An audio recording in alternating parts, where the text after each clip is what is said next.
Subscribe now and press the bell icon. Never miss an update. আৰু লাভত কেতিয়াও revenge বা জেদ থাকিব নালাগে এতিয়া যেটো তুমি কৰি আছা হেতু তোমাৰ জেদ হৈ পৰিছে যে তাই তোমাক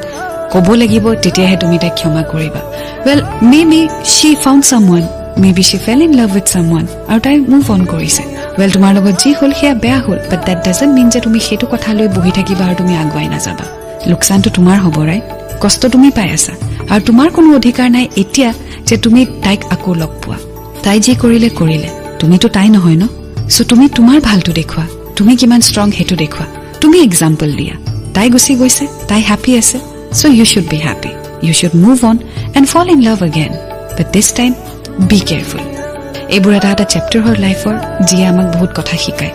সো তুমিও কিছু কথা শিকিলা বাট please never ever take it as a challenge or revenge if someone doesn't reciprocate your love ভাল পোৱা মানে ৰিভেঞ্জ বা জেদ হ'ব নোৱাৰে it's always about loving and respecting